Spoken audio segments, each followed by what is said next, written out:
The Istari. Wizard is a translation of Quenya Istar, Sindarin Ithron, one of the members of an order, as they call it, claiming to possess and exhibiting eminent knowledge of the history and nature of the world. The translation, though suitable in its relation to wise and other ancient words of knowing, similar to that of Istar in Quenya, is not, perhaps, happy, since Heden Istarion, or Order of Wizards, was quite distinct from wizards and magicians of later legend. They belonged solely to the Third Age, and then departed, and none save maybe Elrond, Círdan, and Galadriel discovered of what kind they were, or whence they came. Among men they were supposed, at first, by those that had dealings with them, to be men who had acquired lore and arts by long and secret study. They first appeared in Middle-earth about the year 1000 of the Third Age, but for long they went about in simple guise, as it were, of men already old in years but hale in body, travellers and wanderers, gaining knowledge of Middle-earth and all that dwelt therein, but revealing to none their powers and purposes. In that time men saw them seldom and heeded them little,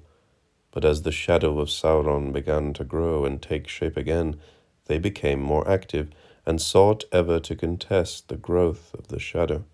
and to move elves and men to beware of their peril. Then far and wide rumour of their comings and goings, and their meddling in many matters, was noised among men, and men perceived that they did not die, but remained the same, unless it were that they aged somewhat in looks, while the fathers and sons of men passed away.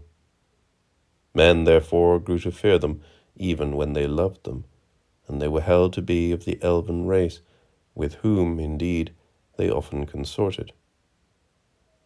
Yet they were not so, for they came over the sea out of the uttermost west, though this was for long known only to Círdan, guardian of the Third Ring, master of the Grey Havens, who saw their landings upon the western shores. Emissaries they were from the lords of the west, the Valar, who still took counsel for the governance of Middle-earth, and when the shadow of Sauron began first to stir again, took this means of resisting him. For with the consent of Eru they sent members of their own high order, but clad in bodies as of men, real and not feigned, but subject to the fears and pains and weariness of earth, able to hunger and thirst and be slain. Though because of their noble spirits they did not die, and aged only by the cares and labours of many long years. And this the Valar did, desiring to amend the errors of old, especially that they had attempted to guard and seclude the Eldar by their own might and glory fully revealed. Whereas now their emissaries were forbidden to reveal themselves in forms of majesty, or to seek to rule the wills of men or elves by open display of power, but coming in shapes weak and humble, were bidden to advise and persuade men and elves to good, and to seek to unite in love and understanding all those whom Sauron, should he come again, would endeavour to dominate and corrupt. Of this order the number is unknown, but of those that came to the north of Middle-earth, where there was most hope, because of the remnant of the Dunedain and of the Eldar that abode there, the chiefs were 5. The first to come was one of noble mien and bearing, with raven hair and a fair voice, and he was clad in white.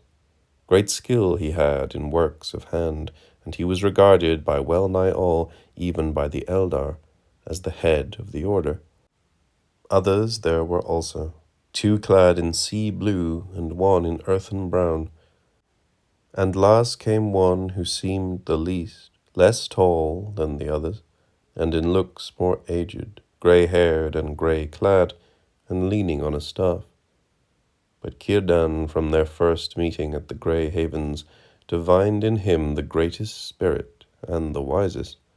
and he welcomed him with reverence, and he gave to his keeping the third ring, Narya the Red. For, said he,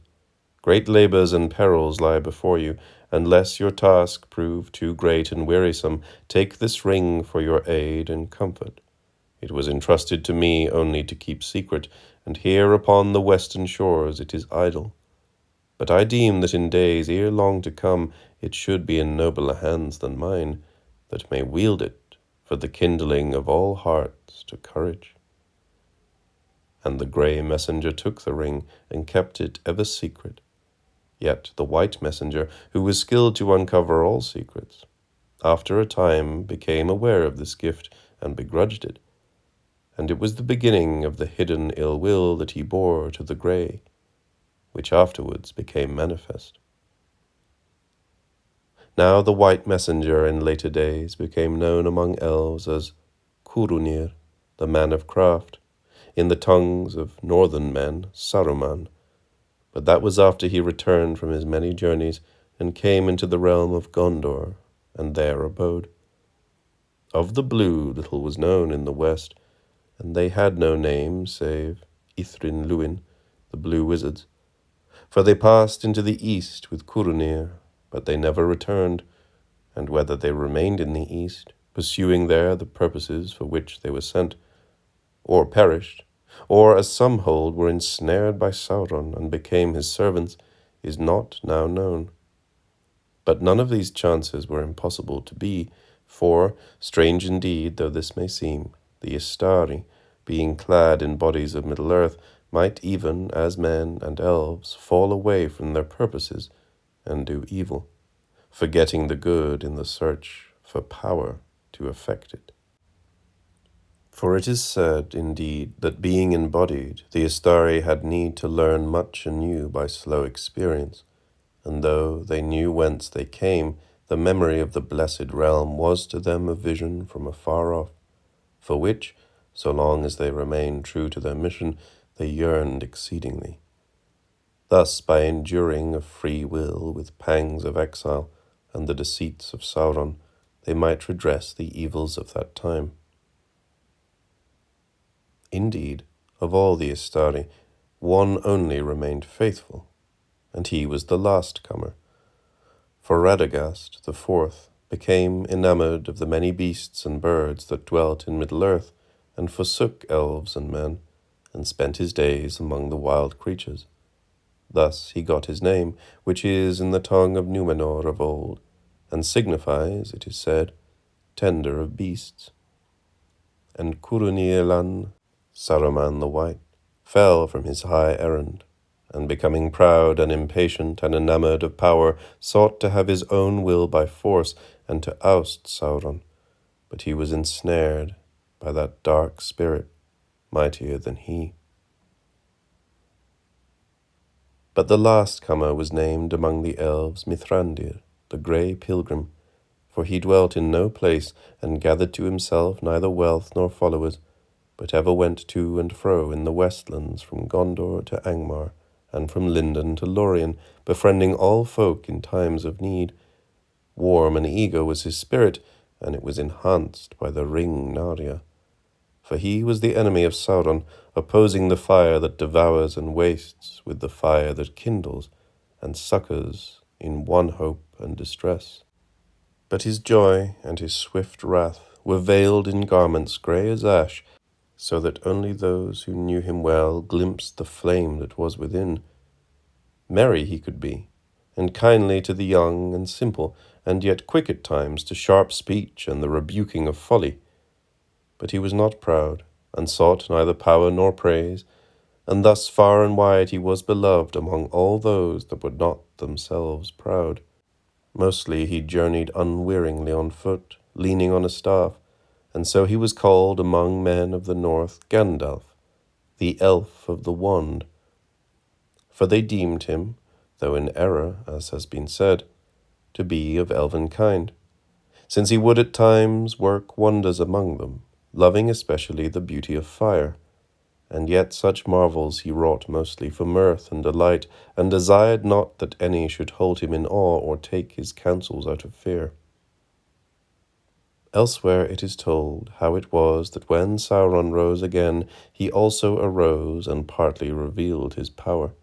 and becoming the chief mover of the resistance to Sauron, was at last victorious, and brought all by vigilance and labour to that end which the Valar under the wand that is above them had designed. Yet it is said that in the ending of the task for which he came, he suffered greatly, and was slain, and being sent back from death for a brief while, was clothed then in white, and became a radiant flame, yet veiled still save in great need. And when all was over, and the shadow of Sauron was removed, he departed forever over the sea. Whereas Curunir was cast down and utterly humbled, and perished at last by the hand of an oppressed slave, and his spirit went whithersoever it was doomed to go, and to Middle-earth,